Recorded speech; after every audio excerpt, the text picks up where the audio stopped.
उसका बच्चा ढूंढ निकालोगे तो क्या होगा? जहाँ चाहूँ वहाँ पे ट्रांसफर करेगा। Back to crime branch. मुझे लाल फिंगर दिखा रहा था। जल्द मिलते हैं। ठीक।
स्वागत है दोस्तों। आज हम एक्सप्लेन करने वाले हैं सस्पेंस और कॉमेडी से भरपूर वेब सीरीज प्रीतम पेड्रो को। अगर आपको वीडियो का एक्सप्लेनेशन अच्छा लगे तो वीडियो को लाइक और चैनल को सब्सक्राइब जरूर कीजिएगा ताकि आपको ऐसे ही फ्रेश और लेटेस्ट कंटेंट मिलते रहें। तो चलिए बिना किसी देरी के सीरीज की शुरुआत करते हैं। कहानी की शुरुआत होती है रात के अंधेरे से, जहां कुछ बुर्केधारी औरतें एक एटीएम के अंदर आती हैं। उनका मकसद है एटीएम को चुराना। जब वो एटीएम मशीन को उखाड़ नहीं पाती तो अपना शातिर दिमाग लगाती हैं। वो एटीएम को अपनी कार से बांधती हैं और उसे जड़ से उखाड़कर अपने साथ ले जाती हैं। अगले सीन में हम चलते हैं पुलिस स्टेशन। यहाँ हमारी मुलाकात होती है प्रीतम और उसके दादाजी से। प्रीतम के दादाजी का एक पुराना टेप रिकॉर्डर चोरी हो गया है, जिसकी कीमत मात्र 500 रुपये है, लेकिन उसमें प्रीतम की दादी की आवाज़ रिकॉर्ड है, इसलिए वो उनके लिए करोड़ों का है। तभी वहाँ का कहता है कि आपका टेप रिकॉर्डर सिर्फ 500 रुपये का है, लेकिन कल रात 28 लाख का एटीएम जो है वहाँ चोरी हो चुका है। तब प्रीतम सिंह कहता है कि इससे हमें क्या फ़र्क पड़ता है, कोई चीज़ 5 रुपये की हो कि 5 करोड़ की, आपका काम ढूंढना है, इसलिए आपको हमारा टेप रिकॉर्डर ढूंढना ही पड़ेगा। लेकिन कांस्टेबल उनसे बदतमीजी से बात करता है और उन्हें यहाँ से जाने के लिए कह देता है। तब प्रीतम अपने दादाजी को बाहर छोड़ता है और उनसे कहता है कि वहाँ घर चले जाए, और प्रीतम जो है कि वहाँ वापस कांस्टेबल के पास आता है। लेकिन इस बार प्रीतम जो है वहाँ उनसे ठीक ढंग से बात नहीं करता। वो उनसे कहता है कि आपको हमारा टेप रिकॉर्डर ढूंढना ही पड़ेगा, क्योंकि उस टेप रिकॉर्डर में मेरी दादी की आवाज़ है और वहाँ आवाज़ सुनने के बाद मेरे दादाजी हमेशा खुश रहते हैं। प्रीतम कहता है कि एटीएम में ज़रूर 28 लाख थे जो कि चोरी हो गए, लेकिन मेरी दादी की वॉइस जो है वो उस 28 लाख से भी ज़्यादा कीमती है, इसलिए आपको वहाँ टेप रिकॉर्डर ढूंढना ही पड़ेगा। इतना सुनने के बाद कांस्टेबल को यह बात अच्छी नहीं लगी और वहाँ लोग प्रीतम को जेल में डाल देते हैं। थोड़ी ही देर के बाद यहाँ पर पेड्रो नाम के पुलिस इंस्पेक्टर आते हैं और पेड्रो ही कल रात के एटीएम चोरी की इन्वेस्टिगेशन कर रहे हैं। उन्होंने छोटी छोटी बारीकियां चेक की है, लेकिन उन्हें समझ नहीं आ रहा है कि आखिरकार एटीएम को कौन अपने साथ लेकर गया है। बीच बीच में प्रीतम यहाँ उनसे कह रहा था कि मुझे 15 मिनट दो, मैं 15 मिनट में ढूंढ निकालूंगा कि आखिरकार एटीएम किसने चुराया है, बस मुझे यहाँ से निकाल दो। तो पेड्रो को गुस्सा आ जाता है और कहता है कि प्रीतम को बाहर निकालता है और कहता है कि हमने तुझे 15 मिनट दिए और अब तू पता करके बता कि आखिरकार एटीएम किसने चुराया। पेड्रो कहता है कि हमारी एक साइबर सेल की टीम है, लेकिन वो घंटों लगे रहते हैं, इसके बावजूद भी वहाँ किसी भी मुजरिम को आज तक नहीं पकड़ पाए और इसे लग रहा है कि आप 15 मिनट में उन मुजरिमों को पकड़ लेगा। तभी हम देखते हैं कि प्रीतम ने अपना कमाल दिखा दिया था। उसने 4 लोगों की फ़ोटो निकाली और बताया कि बुरके में औरतें नहीं बल्कि 4 आदमी थे, जिनमें से एक की शादी है, पैसों की कमी थी, इसलिए इन्होंने चोरी करने का प्लान बनाया था। प्रीतम ने एग्जैक्ट लोकेशन भी बता दी थी। आखिरकार एटीएम कहाँ है, तब सारे पुलिस वाले उस जगह पर जाते हैं और जांच करने लगते हैं। वहाँ पहुँचने के बाद पेड्रो ने देखा कि यहाँ सचमुच ही एटीएम है और पैसे एटीएम से गायब है। अब उन चोरों को उन 4 लोगों के बारे में मालूम तो चल ही गया था, इसलिए उन्होंने ढूंढना अब इतना मुश्किल भी नहीं था। जब वहाँ उनके घर पहुँचते तो पता चला कि उन्हीं में से एक आदमी की आज शादी है और तीनों ही यहाँ पर बाराती बनकर नाच रहे थे। यह सारी चीज़ें पेड्रो ने देख ली थी और अब पेड्रो जो वहाँ उन लोगों के बीच पड़ जाता है, उन्होंने पकड़ने के लिए उन 4 लोगों को पकड़ लिया जाता है और अब पेड्रो जो है वहाँ वापस अपने पुलिस स्टेशन जाता है, वहाँ जहाँ वो प्रीतम सिंह से कहता है कि आखिरकार तूने यहाँ सब कुछ किया कैसे। प्रीतम कहता है कि घर पर दादाजी अकेले होंगे, इसलिए मुझे घर जाना पड़ेगा। तब पेड्रो कहता है कि चल मैं तुझे छोड़ता हूँ। दरअसल में पेड्रो को यह जानना है कि आखिरकार प्रीतम ने 15 मिनट में उस सारे चोर की इन्फॉर्मेशन कैसे निकाल ली। तब प्रीतम बताता है कि यहाँ चोरी लगभग 2 से 3 बजे तक 3 बजे रात को हुई थी। उसने एक्स सिग्नल टावर को हैक किया, जिनमें 20 लोगों के नाम सामने आए थे जो कि कॉल पर बात कर रहे थे, लेकिन 4 लोग ऐसे भी थे जो कि आपस में ही बातें कर रहे थे। और एटीएम को चुराना मतलब कि एक बड़ा काम, जो कि कोई 1 या 2 इंसान मिलकर नहीं कर सकता।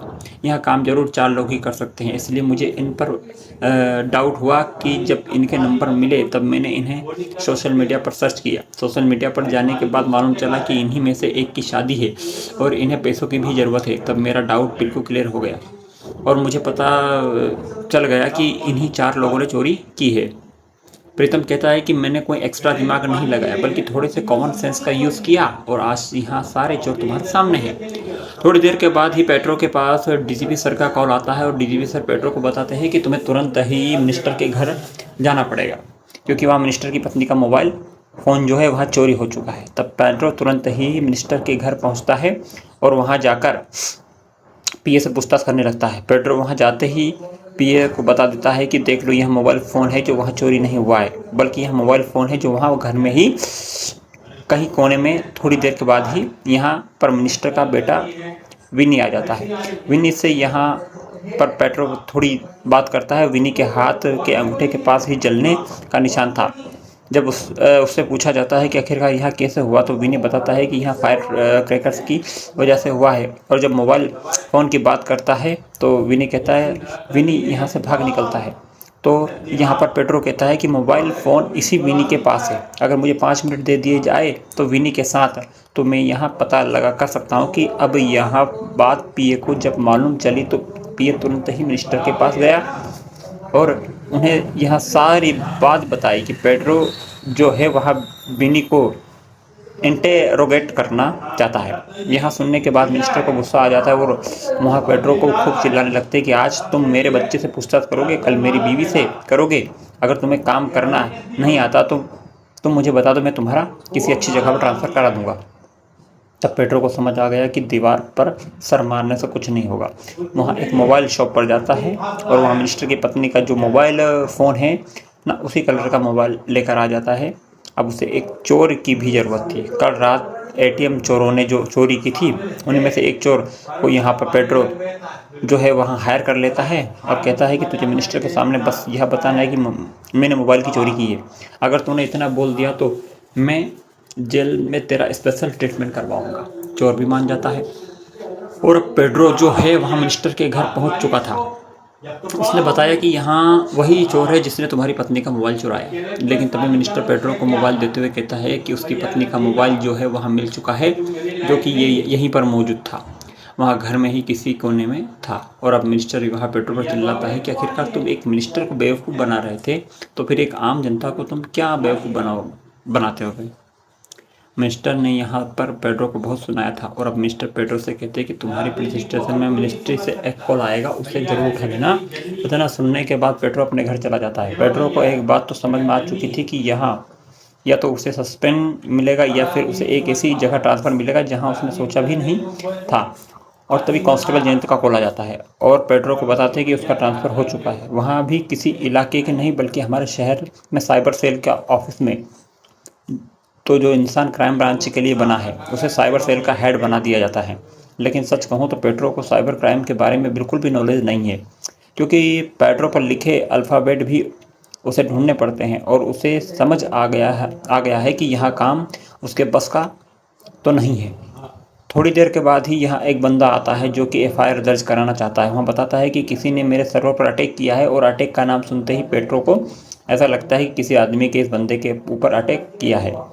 इसी वजह से वहाँ उल्टे सीधे बातें करने लगता है और उस बंदे का दिमाग ख़राब हो जाता है कि इस बंदे को बिल्कुल भी नॉलेज नहीं है। लेकिन तभी पेड्रो के साथी ऑफिसर्स इस मामले को संभाल लेते हैं, क्योंकि वहाँ इस ऑफिस में सालों से काम कर रहे होते हैं। लेकिन पेड्रो को समझ में आ गया कि वहाँ ज़्यादा दिन तक तो इस ऑफिस में रह नहीं सकता। इसी वजह से वहाँ डीआईजी सर के पास जाता है और वहाँ उनसे कहता है कि साइबर सेल उसे रास नहीं आ रहा है, उसे वापस क्राइम ब्रांच में डालो।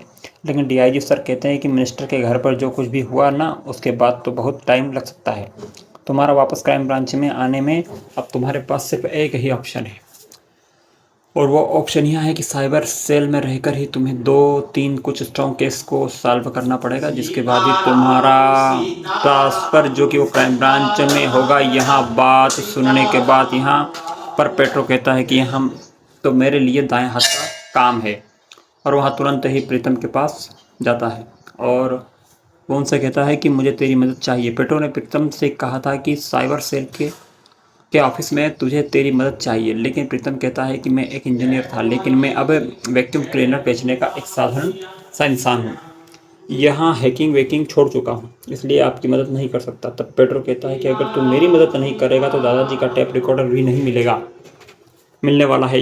यहाँ प्रीतम को को ना चाहते हुए भी उसकी बात माननी पड़ती है। जिसके बाद में हम देखते हैं कि पेड्रो जो है वहाँ अपने घर पहुँचता है, जहाँ पर स्टेसी जो है वहाँ बर्थडे मनाने का प्लान कर रही थी।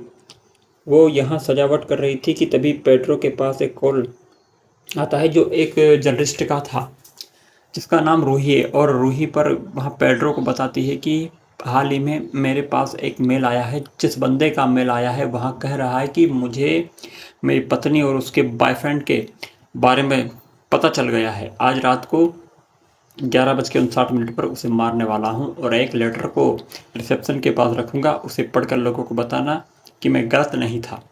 यहाँ सुनने के बाद पेड्रो को समझ आता है कि यहाँ वहाँ बड़ा केस है। वहाँ पहला बड़ा केस है जिसे उसे सॉल्व करना है। तब पेड्रो तुरंत ही प्रीतम के पास कॉल कर देता है, उसे यहाँ सारा केस बताता है और कहता है कि 3 लोगों की जान जा सकती है। एक इंसान 2 लोगों को मारेगा और बाद में खुद सुसाइड कर लेगा। सुसाइड का नाम सुनते प्रीतम को अपने फ्लैशबैक के कुछ दिन याद आने लगते हैं, जिससे बाद में कार्लोस नाम के बंदे को दिखाया जाता है जो एक पुलिस वाला है। वहाँ अपने बेटे से मिलता है और कहता है कि अपना ख्याल रखना। कार्लोस वही व्यक्ति है जो कि आज रात अपनी पत्नी और उसके बॉयफ्रेंड को मारने वाला है। जिसके बाद पेड्रो ने यहाँ कहकर प्रीतम की मदद ली, उसे ऑफिस लेकर आया और प्रीतम को यहाँ सारी बात बताई गई है। अब यहाँ पर रूही से वो मेल मंगाया जिसका IP एड्रेस चेक किया गया। साथ ही रूह को कार्लोस के पास एक मेल भी भेजने को कहा गया। अगर वहाँ मेल यहाँ पर कार्लोस देख लेता है तो हमें कार्लोस की लोकेशन का पता चल जाएगी। तो फाइनल कार्लोस ने यहाँ पर रूही का वो मैसेज देख लिया था। अब यहाँ पर प्रीतम के पेड्रो को कार्लोस की लोकेशन मिल चुकी थी। तब प्रीतम और पेड्रो जो है वहाँ तुरंत ही उस होटल के लिए निकल पड़ते, जहाँ पर कि कार्लोस जो वहाँ जाने वाला है। तो कार्लोस रिसेप्शन से अपनी पत्नी का रूम नंबर पूछता है और वो उसे यहाँ भी बताता है कि वो एक पुलिस वाला है। जिसके बाद कार्लोस अपनी पत्नी के रूम में जाने लगता है, तभी पीछे से यहाँ पर प्रीतम और पेड्रो आ जाते हैं। उन्हें पता चल गया है कि कार्लोस जो है वहाँ किस रूम में जा रहा है। तब वहाँ लोग कार्लोस का पीछा करते और फाइनली प्रीतम और पेड्रो को कार्लोस मिल चुका था। वो उसे रोकने की कोशिश करते हैं, लेकिन कार्लोस ने गन तान दी थी और इन्हें मार भी सकता है। तभी पेड्रो यहाँ अपना कमाल दिखाता है। वो यहाँ कार्लोस से बात करता है कि तू अपने बेटे को क्या जवाब देगा कि तूने अपनी पत्नी को मार दिया। जो तुझे हीरो मानना है वहाँ तुझे बुलंद समझने लगेगा। हम आदमी है और हमारे साथ ऐसा अक्सर होता आया है और हम पुलिस वाले भी है, इसलिए पुलिस वालों की तरह सोचकर कार्लोस जो है वहाँ अंदर आ जाता है, जहाँ उसकी वाइफ जो है वह किसी दूसरे मर्द के साथ थी। तब कार्लोस यहाँ अपनी पत्नी से कहता है कि अब तू इसी के साथ रहे और अब मेरा बेटा जो है वह मेरे साथ रहेगा। इतना बोलने के बाद कार्लोस वहाँ से चला जाता है और यहाँ सारा सीन देखने के बाद यहाँ प्रीतम को बहुत ही अच्छा लगा। वो पेड्रो सर से कहता है कि सर आपने तो कमाल कर दिया, मैं तो आपका फ़ैन हो गया। जिस तरह से आपने कार्लोस को समझाया ना वो बहुत ही अच्छा था। जिसके बाद जब पेड्रो अपने घर पर पहुंचा तो वहाँ उसकी पत्नी स्टेसी जो है वहाँ बहुत गुस्से में थी, और क्योंकि वहाँ आज वह अपने बेटे को लियो का जन्मदिन मनाने वाले थे, लेकिन पेड्रो काफ़ी लेट आया है। उसके बीच में झगड़ा होने लगा था। तब पेड्रो बताता है कि हमारा कोई बेटा नहीं है, हमारा बेटा लियो है जो यहाँ सब कुछ साल पहले मारा जा चुका है, और यहाँ स्टेसी इसका जिम्मेदार जो है वह पेड्रो को ही मान रही थी। उनके बीच में जमकर झगड़ा होता है और झगड़ा इतना बढ़ जाता है कि यहाँ स्टेसी है जो वहाँ घर छोड़कर जाने लगती है। स्टेसी अब घर छोड़कर जा चुकी थी। पेड्रो से बार बार कॉल लगाने की कोशिश करता है, लेकिन स्टेसी जो है वहाँ उसको कॉल ही नहीं उठा रही थी। जिसके बाद हम देखते हैं कि प्रीतम जो वहाँ वैक्यूम क्लीनर बेचने का काम करता है और वहाँ बहुत ही कमाल का सेलर है कि तभी उसके पास या पेड्रो का कॉल आ जाता है और पेड्रो उसे बताता है कि उसका टेप रिकॉर्डर मिल चुका है। और यहाँ सुनने के बाद प्रीतम जो है वहाँ तुरंत ही पेड्रो के पास जाता है। जब प्रीतम ने यहाँ वो टेप रिकॉर्डर देखा तो वहाँ समझ गया कि यहाँ तो उसके दादाजी का ही है, लेकिन उसके अंदर से जो टेप था वहाँ गायब था। प्रीतम कहता है कि मुझे टेप रिकॉर्डर से कोई मतलब नहीं है, मुझे वो टेप चाहिए जिससे उसकी दादी की वॉइस है जिसमें दादी ने सॉन्ग गाया। तब पेड्रो कहता है कि हम जल्द वो भी ढूंढ निकालेंगे। और तब टीवी पर एक न्यूज़ आती है और हमें बताया जाता है कि स्पोर्ट मिनिस्टर का बेटा यानी कि विनी है जो वहाँ गायब हो चुका है, उसे किसी ने किडनैप कर लिया है। और यहाँ एक बहुत ही हाई प्रोफाइल वाला केस था। स्पोर्ट मिनिस्टर यहाँ काफ़ी दुखी है क्योंकि उनका बेटा अचानक से ही गायब हो गया था, जबकि इतनी सिक्योरिटी होने के बावजूद भी उनका बेटा कैसे गायब हो सकता है। भला तभी किडनैपर का कॉल जो वहाँ मिनिस्टर के पास आता है, वो कहता है कि मुझे 5 करोड़ चाहिए, अगर 5 करोड़ नहीं मिले तो उनके बेटे की लाश मैं तुम्हारे पास भेजूंगा। तब यहाँ से साइबर सेल के सारे ऑफर्स को बुलाया जाता है और मिनिस्टर देखता है कि यहाँ पर पेड्रो है जो कि साइबर सेल का हेड है और उन्हें पेड्रो पर बिल्कुल भी भरोसा नहीं है कि यह केस सॉल्व कर सकता है।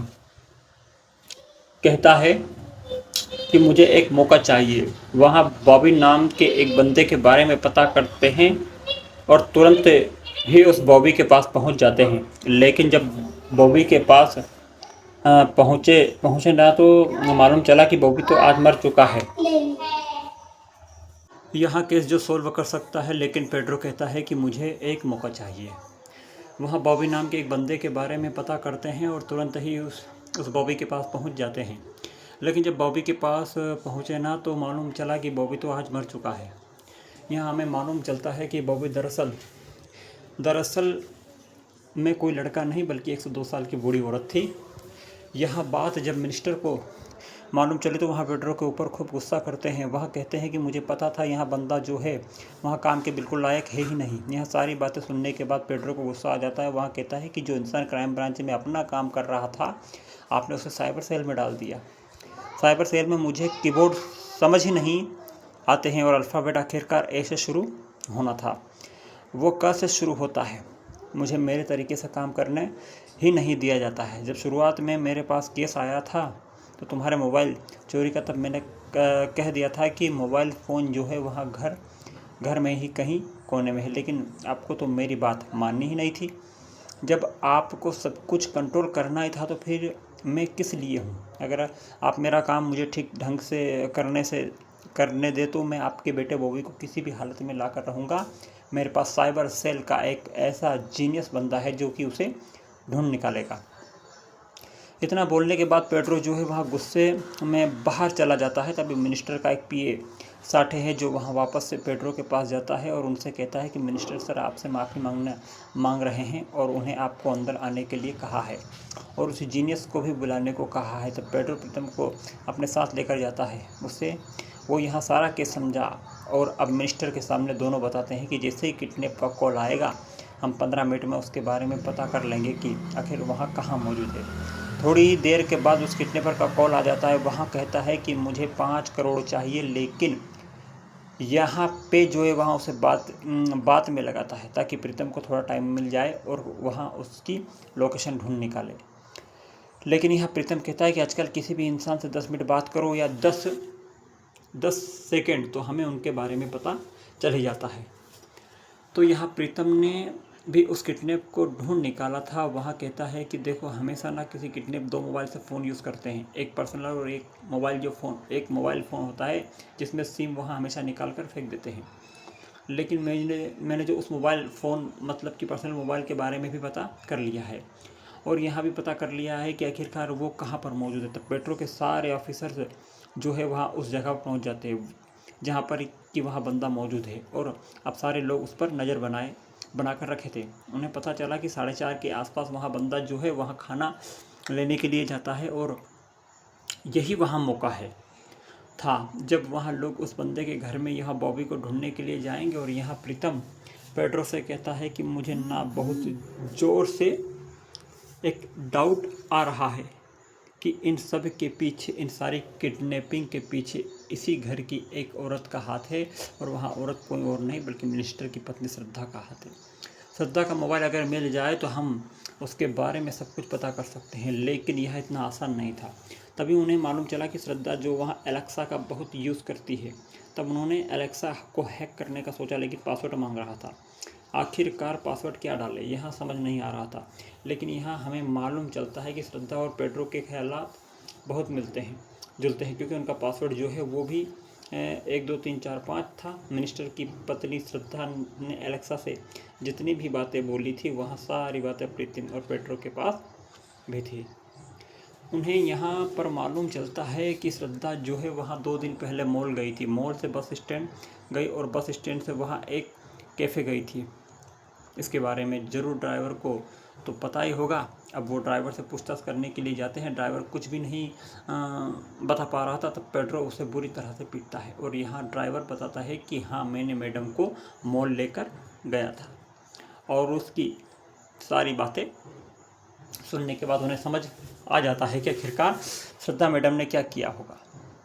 ड्राइवर बिल्कुल सच बोल रहा है। उन्होंने मैडम को सबसे पहले मॉल लेकर गए, लेकिन मैडम जो है वहाँ मॉल में घुसते ही दूसरे रास्ते से निकलकर बाहर निकल गई और बस से वही कैफ़े की तरफ निकली है। और अब वहाँ यहाँ प्रीतम सिंह और पेड्रो जो वो उस कैफ़े के पास पहुँच जाते हैं। वहाँ के सीसीटीवी कैमरे को चेक करते हैं और सीसीटीवी कैमरे में चेक करने के बाद उन्हें मालूम चला कि दरअसल में यहाँ पर श्रद्धा मैडम जो है वहाँ एक लड़की के साथ एक रूम में गई थी। लेकिन प्रीतम और पेड्रो को एक ऐसा लग रहा था कि यहाँ कोई ब्लैकमेलिंग का केस नहीं है, बल्कि श्रद्धा मैडम का किसी के साथ अफेयर है। अब क्योंकि के आसपास वो किडनैपर है जो वहाँ खाना लेने के लिए जाता है, इसलिए पेड्रो अपनी पूरी टीम के साथ उस किडनैपर के घर के पास पहुँच जाता है। जैसे ही वहाँ खाना लेने के लिए जाता है तो पेड्रो जो है वहाँ तुरंत उसके घर में घुस जाता है और एक आदमी जो है वहाँ उस किडनैप के ऊपर नज़र बनाए रखा था कि अगर वहाँ वापस लौटेगा तो तुम्हें उसके बारे में हमें सबसे पहले बताना पड़ेगा। तो पेड्रो जो वहाँ है वहाँ उसके घर को चेक करने लगता है, लेकिन बॉबी उसे कहीं भी नहीं दिखा था। उससे पहले जो उस किडनैपर के ऊपर हमला भी नहीं कर सकते, अगर हमला किया तो बॉबी भी उन्हें कभी नहीं मिलेगा। लेकिन तभी पेड्रो के हाथ कुछ ऐसी चीज़ें लग जाती है जिससे वहाँ देखकर हैरान रह चुके थे। उस किडनैप के घर पर किडनैप और श्रद्धा मैडम की कुछ प्राइवेट तस्वीरें मिल जाती है। तो पेड्रो सबसे पहले उन सारी फ़ोटो क्लिक करता है और उन्हें अपने पास रख लेता है। तभी हमें मालूम चलता है कि वहाँ किडनैप जो है वहाँ घर वापस आ चुका है और पेड्रो अभी तक घर से बाहर नहीं निकलता था। लेकिन जैसे तैसे पेड्रो जो है वहाँ से निकलने में कामयाब हो चुका था और अब पेड्रो को किसी भी हालत में श्रद्धा मैडम से बात करनी है, क्योंकि उन्हें समझ आ गया था कि इस किडनैपिंग के पीछे श्रद्धा मैडम का ही हाथ है। तब पेड्रो श्रद्धा मैडम से बात करने के लिए पहुंच जाता है और यहाँ पेड्रो का पहला सवाल यही था कि आखिरकार तुमने अपने बेटे की किडनैपिंग क्यों कराई है। और साथ ही वो किडनैपर के साथ श्रद्धा मैडम की वो फ़ोटो भी दिखा देता है। तब श्रद्धा मैडम कहती है कि तुम सोच रहे हो और बिल्कुल सही है, लेकिन यह किडनैपिंग मैंने नहीं कराई है। जो बस ब्लैकमेल का शिकार हुई है, वो बंदा जो है वहाँ दरअसल मेरा बॉयफ्रेंड था। वो आदमी जो है वो एक बुकी है और मेरे पति जो है वो स्पोर्ट्स मिनिस्टर है। अगर बात बाहर लीक होती है तो सब कुछ खत्म हो जाएगा। यहाँ बंदा मतलब कि लोगो जो है वहाँ 7 सालों के बाद जेल से बाहर लौटा है और मुझे उससे मिलना पड़ा। अगर मैं उसे नहीं मिलती तो वहाँ सारा काम ख़राब कर देता। जब मैं उससे मिली तो लोगों ने मुझसे कहा कि मुझे 5 करोड़ चाहिए, लेकिन यह श्रद्धा ने उसे बताया कि इतनी बड़ी रकम उसे नहीं दे सकती। तब लोगों ने कहा कि अगर वह 5 करोड़ की व्यवस्था नहीं करती है तो मैं इन सारी फ़ोटोज़ को वायरल कर दूँगा। और अब लोगों उसे एक छोटी सी प्लानिंग थी, बताता है कि तुम्हारा पति इस तरह तो 5 करोड़ नहीं देगा, लेकिन अगर तुम अपने बेटे को ही किडनैप करा दो तो तुम्हारा पति जो है वहाँ 5 करोड़ खुशी खुशी दे देगा। तब श्रद्धा बताती है कि प्लानिंग तो यही थी, लेकिन जब वहाँ घर पहुँची तो उसने देखा कि उसका बेटा जो है वहाँ गायब है और अब उसे समझ नहीं आ रहा है कि आखिरकार आगे करना क्या है, क्योंकि इस किडनैपिंग में उसका कोई भी हाथ नहीं है। अगले सीन में हम देखते हैं कि मार्टिन नाम के एक जीनियस हैकर को, जो कि एक मॉल आया है, वहाँ किसी के आने का इंतज़ार कर रहा था। थोड़ी ही देर के बाद यहाँ पर एक मंत्री आता है और मार्टिन उस मंत्री के मोबाइल से OTP लेना चाहता है ताकि वहाँ उसे जीमेल को फॉरगेट करके उसका जीमेल का एक्सेस ले सके। थोड़ी देर बाद वहाँ मंत्री आ जाता है और यहाँ मार्टिन एक बहुत ही अच्छी चाल चलता है। वहाँ मंत्री के पास जाता है और कहता है कि मेरा मोबाइल फ़ोन जो है वहाँ स्विच ऑफ है और मेरे पिताजी को हार्ट अटैक आया है, इसलिए मुझे कॉल करना है। लेकिन इसी बहाने यहाँ मार्टिन ने उस मंत्री के मोबाइल से OTP ले लिया। OTP मिलने के बाद उसने जीमेल को एक्सेस कर लिया और बदले में मार्टिन को ढेर सारा पैसा मिल गया, क्योंकि उसने यहाँ सारी इन्फॉर्मेशन किसी इंसान को बेच दी थी। आगे हम देखते हैं कि मार्टिन जो है वहाँ एक कैफ़े में बैठा हुआ था, तभी वो लोगों के पास कॉल करता है और लोगों को बताता है कि बस आज तू ना अरेस्ट होने वाला है, क्योंकि पुलिस जो है वो तेरे घर के आसपास मौजूद है, वो जल्द ही तुझे अरेस्ट कर लेगी। लेकिन अगर मैं जो वो कहूँगा अगर तू वहाँ कर लेगा तो तू कभी भी अरेस्ट नहीं हो पाएगा। तुझे तुरंत ही मिनिस्टर के पास कॉल लगाना होगा और उनसे कहना पड़ेगा कि जितने भी पुलिस वाले मेरे घर के आसपास दिख रहे हैं उन्हें यहाँ से हटा दो, वरना मैं बॉबी को मार दूँगा। तब लोगो ऐसा ही करता है, वो मिनिस्टर के पास कॉल लगाकर जो भी कुछ मार्टिन ने कहा है वहाँ सारी बातें बोल देता है। तब मिनिस्टर उसके घर के पास से सारे के सारे हवलदार को हटा देता है। अगले सीन में हम देखते हैं कि जयंत कांस्टेबल ने यहाँ पर टेप रिकॉर्ड का वहाँ टेप ढूंढ लिया था। प्रीतम उस टेप को देखकर बहुत खुश हो गया था, क्योंकि यहाँ उसके लिए बहुत ही ज़रूरी था। लेकिन जब उस टेप को सुनना जाता है तो मालूम चलता है कि इसमें दादी की कोई भी वॉइस या फिर कोई सॉन्ग नहीं है, बल्कि इसमें तो एक भोजपुरी सॉन्ग है। यहाँ सुनने के बाद पेड्रो प्रीतम से कहता है कि तू चिंता मत कर, हम वो टेप जरूर ढूंढ लेंगे, या फिर वही सॉन्ग हम किसी और से रिकॉर्ड करवा लेंगे। लेकिन प्रीतम कहता है कि वहाँ सॉन्ग किसी को भी नहीं आता है। जिसके बाद प्रीतम पेड्रो फिर से मिनिस्टर के घर जाते हैं और उनसे कहते हैं कि जो भी यहाँ सारी चीज़ें कर रहा है वहाँ एक कमाल का है कार्य, और उसने तुम्हें पूरे घर को अच्छे से जानता है और उसे तुम्हारे घर के ब्लूप्रिंट के बारे में भी ब्लूप्रिंट से अच्छे से पता है, क्योंकि इतनी आसानी से कोई भी बच्चा किडनैप नहीं हो सकता। इसलिए वो लोग बॉबी के लैपटॉप को चेक करना चाहते हैं, लेकिन पासवर्ड उसे नहीं पता था। और यहाँ पासवर्ड जो बॉबी का बेस्ट फ्रेंड ही बता सकता है। तब उसके बेस्ट फ्रेंड को घर बुलाया जाता है, उसे खाना खिलाया जाता है और उससे पूछा जाता है, लेकिन उस बच्चे में बहुत सा एटीट्यूड था। एटीट्यूड देखकर पेड्रो को गुस्सा आ जाता है और उसका गुस्सा देखने के बाद वो बच्चा जो है वहाँ पासवर्ड बताने के लिए राज़ी हो जाता है। जब यहाँ पर बॉबी का लैपटॉप खोला गया तब यहाँ मालूम चला कि दरअसल में वो ब्लू वेल गेम खेला करता था। प्रीतम इस खेल के बारे में सबको बताता है कि यहाँ एक ऐसा खेल है जिसमें बच्चों को टास्क मिलते हैं। पहले छोटे छोटे टास्क मिलते हैं, फिर बड़े बड़े टास्क मिलते हैं। शुरुआत में घर की चोरी से शुरुआत होती है, फिर पड़ोसी के घर चोरी, और फिर आखिर में सबसे बड़ा टास्क होता है खुद को ख़त्म करना। यहाँ सारी बातें सुनने के बाद यहाँ घर पेड्रो को बहुत अजीब लग रहा था, क्योंकि उसका बेटा भी इसी तरह से ख़त्म हुआ है। पेड्रो के बेटे लियो ने कुएं में कूदकर खुद की जान ले ली थी, और यहाँ सारी बातें अब पेड्रो को याद आ चुकी थी। आगे हम देखते हैं कि प्रीतम जो है वहाँ बॉबी के ब्लू व्हेल गेम को ओपन करता है और उसमें सारे टास्कों को देखता है। जब बॉबी के टास्क को देखे गए तो उसे समझ आता है कि बॉबी इस खेल के लिए काफ़ी ज़्यादा सिंसियर था, और बॉबी सिर्फ यही खेल खेला करता था, बाकी सारे गेम उसने डिलीट कर दिए थे। अब यहाँ पर प्रीतम पेड्रो और सभी लोगों को समझ आ गया था कि इसी खेल की वजह से यहाँ पर बॉबी जो है वहाँ किडनैप हो पाया, और तभी लैपटॉप से एक आवाज़ बाहर निकल कर आती है, जो कि मार्टिन की थी। मार्टिन कहता है कि मैं सिर्फ तुम्हें सुन नहीं रहा हूँ, बल्कि मैं तुम्हें साफ साफ देख भी सक रहा हूँ। और यहाँ सुनने के बाद घर का हर एक इंसान है जो वहाँ पूरी तरह से डर गया था। और अब प्रीतम भी एक जीनियस है, उसने सोचा कि आखिरकार यहाँ हमें देख तो नहीं सकता है, पर वहाँ समझ गया कि इसके पास ज़रूर घर का ब्लूप्रिंट है, और उसी के द्वारा यहाँ पता कर रहा है कि आखिरकार कौन कहाँ पर मौजूद है। प्रीतम यहाँ सभी को बता देता है कि टेंशन लेने की कोई ज़रूरत भी नहीं है, इसके पास का घर ब्लूप्रिंट है, इसके पास ऐसी कोई भी चीज़ नहीं है जिससे यहाँ एक्सेस करके पता लगा सके आखिरकार कौन है वहाँ मौजूद है। और जब मार्टिन ने यहाँ पर प्रीतम से कहा कि हम जल्द ही मिलते हैं, कबीर इतना बोलने के बाद प्रीतम हैरान रह चुका था। वहाँ तुरंत ही अपने घर पहुँचा और अपने दादाजी से बोला कि हमें आज रात की रात यहाँ से निकलना है। वहाँ बहुत ही ज़्यादा घबराया हुआ था कि तभी उसके घर पर एक छोटा सा गिफ्ट आता है, जिसमें एक पेन ड्राइव था। दूसरी तरफ हम देखते हैं कि पेड्रो जो है वहाँ अपने घर पहुँचा तो उसने अपने बेटे लियो के लैपटॉप को चेक किया। लैपटॉप को चेक करने के बाद उसने देखा कि उसके लैपटॉप में ब्लू व्हेल गेम है, और वहाँ समझ गया कि इस गेम की वजह से मेरे बेटे लियो की जान गई है। तब पेड्रो जो है यहाँ बहुत रोता है। प्रीतम जब पेन ड्राइव को लैपटॉप में लगाया तो उसके पास एक ऐसा वीडियो आया। इस वीडियो में मार्टिन ने कहा था कि मैं तुझे 3 साल से ढूंढ रहा हूँ। अब जब मेरी खोज खत्म हो गई तब यहाँ खेल यही से स्टार्ट होगा। सबसे पहले तुझे ना एक हॉस्पिटल जाना है और वहाँ 204 नंबर रूम में जाना है। वहाँ मुझे तुझसे किसी को मिलवाना है। तो वहीं पेड्रो को कबीर नाम सुनते ही समझ आ गया था कि प्रीतम जो है वहाँ कुछ ना कुछ छिपा रहा है, इसलिए उसकी लोकेशन को ट्रैक की जाती है और बताया जाता है कि यहाँ हॉस्पिटल की तरफ जा रहा है। थोड़ी देर के बाद ही यहाँ प्रीतम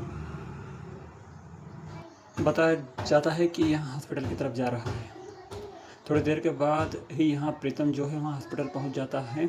काफ़ी ज़्यादा घबराया हुआ था। जिसके बाद वहाँ 204 नंबर रूम में जाता है, जहाँ एक साइकेट्रिक वार्ड था और उसी वार्ड के अंदर मिस फॉन्सेका नाम की एक औरत थी, जिनकी हालत काफ़ी ज़्यादा ख़राब थी। उन्हें देखने के बाद यहाँ पर प्रीतम जो है वहाँ बहुत ही रोता है और रोते हुए बाहर निकलता है और जैसे ही वहाँ बाहर निकला ना तो बाहर अब यहाँ पर पेड्रो भी आ चुका था। पेड्रो समझ गया कि कुछ ना कुछ तो गड़बड़ है और वहाँ जानना चाहता है कि आखिरकार प्रीतम ने क्या किया। तब प्रीतम बताता है कि मैंने एक मर्डर किया है। अब प्रीतम अपनी पूरी कहानी बताने लगता है और कहानी 3 साल के पीछे शिफ्ट हो जाती है, जहाँ पर कि हमें बताया जाता है कि जिस कॉलेज में वहाँ पढ़ा करता था उस कॉलेज में एक प्रोफेसर है जिनका नाम फोन्से और फोन्से बहुत ही ज़्यादा स्ट्रिक्ट है। अगर एक मिनट भी उनकी क्लास में कोई लेट हो जाए ना तो वहाँ उन्हें बहुत ही ज़्यादा सुनाते हैं और पनिशमेंट भी देते हैं। लेकिन यहाँ प्रीतम जो है वहाँ पूरे 10 मिनट लेट हो गया था। इस वजह से सर ने फोन्सेका जो है वो उस पर बहुत चिल्लाते हैं और उसकी बहुत बेइज्जती कर देते हैं। यहाँ सुनने के बाद प्रीतम को बिल्कुल अच्छा नहीं लगता है। वहाँ प्रोफेसर फोन्सेका को उल्टी सीधी बातें बोल देता है और यहाँ से भाग निकलता है। लेकिन कॉलेज में जो बेइज्जती हुई है ना उसे यहाँ पर प्रीतम नहीं भूल पाया था। वो रात भर अपने लैपटॉप में लगा रहा है और आखिरकार उसने प्रोफेसर फोन्सेका का जीमेल जो वहाँ हैक कर लिया था। हैक करने के बाद कुछ फ़ोटो अब प्रीतम के पास लग चुकी थी। यहाँ प्रीतम को मालूम चला कि सर फोन्सेका का विदेश में अफेयर था और वहाँ अक्सर विदेश जाया करते थे। तो प्रीतम ने सारी की सारी फ़ोटो वायरल कर दी थी। हर एक इंसान के पास यहाँ सारी फ़ोटो पहुँच चुकी थी। यहाँ की मेज फोन्सेका के पास भी पहुँच चुकी थी। अब जब सर फोन्सेका कॉलेज आते हैं तो सभी लोग उन्हें देखकर हंस रहे थे और उनका मजाक बना रहे थे।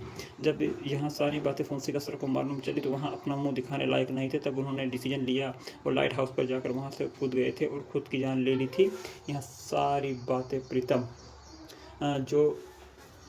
जो है वहाँ पेड्रो को बता रहा था। साथ ही वहाँ उनसे कहता है कि मेरी वजह से ही उनकी सभी लोगों की ज़िंदगी बर्बाद हुई है और अब मार्टिन जो है वहाँ उनका बेटा है और वहाँ बदला लेने के लिए आया है। लेकिन पेड्रो कहता है कि वहाँ तेरा बचपन था, उसमें तेरी कोई भी गलती नहीं थी, तुझे पछतावा गया है। यहाँ बहुत बड़ी बात है, लेकिन अब सब कुछ सुधारने का टाइम है। अभी जो भी कुछ चल रहा है वहाँ हमें सुधारना है। मेरे बेटे लियो की जान भी ब्लू वेल की वजह से गई थी, लेकिन अब हमें बॉबी को किसी भी हालत में बचाना है। अगले सीन में हम देखते हैं कि मार्टिन फिर से यहाँ पर मिनिस्टर के घर कॉल लगाता। वो उनसे कहता है कि 5 करोड़ जल्द से जल्द चाहिए, वरना वो बॉबी के साथ कुछ भी उल्टा सीधा कर सकता है। हाल ही में उसने एक फ़ोटो भेजी बॉबी की और उस फोटो में बॉबी की मिडिल फिंगर नहीं थी। यह मिडिल फिंगर यहाँ मार्टिन ने काट दी थी। इसे देखकर घर का एक इंसान डर जाता है और अब वहाँ 5 करोड़ देने के लिए मान गए थे। मार्टिन ने यह भी कहा कि यहाँ 5 करोड़ प्रीतम के हाथ भिजाए और वहाँ अकेला रहेगा, लेकिन प्रीतम चाहता है कि उसकी लोकेशन उन्हें मिल जाए। ऐसी वजह से वहाँ एक मोबाइल फ़ोन को नोट की गड्डी के पीछे छिपा देता है और थोड़ी देर के बाद उस लोकेशन पर पहुँच जाता है जहाँ पर मार्टिन ने बुलाया है। थोड़ी देर के बाद ही यहाँ पर मार्टिन आ जाता है। मार्टिन के अंदर गुस्सा साफ दिखाई दे रहा है। जैसे ही यहाँ प्रीतम उसके सामने आया ना तो मार्टिन ने उसे बहुत ही बेरहमी से पीटा और कहा कि तू इसी लायक है, क्योंकि तूने जो मेरे साथ किया है उसकी माफ़ी बिल्कुल भी नहीं मिलेगी तुझे। मार्टिन उससे कहता है कि अब मेरी बात सुन, तुझे क्या करना है। जिस लाइट हाउस से मेरे पिता ने खुद की जान ली, उसी लाइट हाउस से तू भी उसी वक्त पर खुद की जान लेगा, वरना मैं बॉबी को मार दूंगा। मतलब कि बॉबी या फिर तुझ में से तुझे किसी एक को चूज करना पड़ेगा। तेरे पास सिर्फ 10 घंटे है। और अब यहाँ मार्टिन प्रीतम के मोबाइल से पेड्रो को मैसेज कर देता है कि बॉबी मिल गया है और उसे लेकर आ रहा है। तभी यहाँ पर प्रीतम की लोकेशन को ट्रैक किया जाता है तो पता चलता है कि प्रीतम जो है वहाँ मिनिस्टर के घर की तरफ ही जा रहा है। लेकिन यहाँ ना तो प्रीतम पहुँचा है और ना ही मिनिस्टर का बेटा बॉबी। यहाँ पर सिर्फ कार पहुँची थी और उसी कार में एक मोबाइल फ़ोन रखा हुआ था जो प्रीतम का था। अब जब प्रीतम को होश आया तो वहाँ वापस पेड्रो के पास आया। उन्होंने अब फिर से मार्टिन को ढूंढना स्टार्ट कर दिया था, क्योंकि साठे का मोबाइल अब भी उसी बैग में मौजूद था। नोट की गड्डी के बीचों बीच अब यहाँ इन लोगों को मालूम चलता है कि मार्टिन है जो वहाँ पार्किंग हॉस्टल गया हुआ है। तब यहाँ पेड्रो की पूरी टीम है जो वहाँ वर्किंग हॉस्टल पहुँच जाती है। अब क्योंकि प्रीतम ने साठे के मोबाइल को ऑटो रिकॉर्डिंग पर लगाया था, जिसका मतलब यहाँ था कि वहाँ अगर उसे कॉल लगाएगा तो 2 रिंग के बाद अपने आप उसका मोबाइल फ़ोन उठ जाएगा। अब वहाँ हर एक कमरा तो चेक नहीं करने वाले थे, लेकिन वहाँ हॉस्टल के हर एक रूम के बाहर घूमने वाले थे और वहाँ कोई भी गाना गाने वाले थे और यहाँ सारी आवाज़ जो है वहाँ हर साठे के मोबाइल से प्रीतम के पास तक पहुँच जाएगी। इसलिए पेट्रो की पूरी टीम यहाँ पर गाना गाने लगती और यहाँ पर उन्हें मालूम चल गया था कि आखिरकार साठे का मोबाइल किस रूम में है। जब वहाँ उस रूम में पहुँचे तो वहाँ उन्होंने देखा कि यहाँ पर मार्टिन तो नहीं है, लेकिन यहाँ पर साठे का मोबाइल रखा हुआ है। मतलब मार्टिन जो है वहाँ प्लानिंग में इन सभी लोगों से भी बहुत ही ज़्यादा आगे है। और अब वहाँ बताता है कि 4 घंटे बचे हैं। साथ ही यहाँ कांस्टेबल जयंत को मालूम चलता है कि हॉस्टल के एक ही आदमी की कार चोरी हो चुकी है, लेकिन उसे भी अभी भी पकड़ा जा सकता है। जब वहाँ पास ही टोल के टैक्स से निकलेगा फास्टैग के द्वारा उसे पकड़ा जा सकता है, क्योंकि सबसे पहले मैसेज तुम्हारे पास ही आएगा। तो ऐसा ही होता है, टोल टैक्स से निकलने के बाद सबसे पहले मैसेज जो है वहाँ उसे बंदे के पास पहुंच जाता है और अब वहाँ लोग उसका पीछा करना स्टार्ट कर देते हैं। थोड़ी देर के बाद वहाँ उस जगह भी पहुंच जाते हैं जहाँ पर कि उस बंदे की कार चोरी हुई थी। कार तो मिल चुकी है, लेकिन मार्टिन दूर दूर तक कहीं भी मौजूद नहीं था। तब प्रीतम ने टोल टैक्स के पास वाले टावर सिग्नल को हैक कर लिया और वहाँ से उसे मार्टिन के नंबर के बारे में पता कर लिया। अब उन्हें मार्टिन की लोकेशन के बारे में पता था, जो कि एक बस से कहीं जा रहा था। तब यहाँ मार्टिन और प्रीतम जो है वहाँ तुरंत ही उस बस का पीछा करते हैं और जब वहाँ उस बस के अंदर घुसते हैं तो मालूम चला कि अंदर मार्टिन तो नहीं है, लेकिन उसका मोबाइल है जो एक बूढ़ी दादी के पास था। वहाँ उन्होंने देखा कि बॉबी की अब 2 उंगलियां काट दी गई है और उसे बताया गया कि अब उसके पास सिर्फ 2 घंटे ही बचे हैं। पेड्रो का यहाँ अपना दिमाग चलाता है। वहाँ सोचता है कि आखिरकार मार्टिन को हमारी सारी चाल के बारे में मार्टिन को इतने पहले कैसे पता चल जाता है। तभी पेड्रो की नज़र पड़ती है कि प्रीतम के हाथ में बंदी घड़ी पर और यहाँ घड़ी मार्टिन ने ही प्रीतम के हाथ में बांधी थी, ताकि वहाँ लाइट हाउस पहुँचने में देरी ना करे और टाइम वहाँ पहुँच जाए। तब वहाँ उसकी घड़ी को उतार कर दूर रखते हैं और पेड्रो कहता है कि इसी घड़ी की वजह से मार्टिन हमें फॉलो कर रहा है और हमारी चाल के बारे में उसे पहले ही पता चल जाता है। अब हमें उसके दिमाग से थोड़ा आगे बढ़ना पड़ेगा।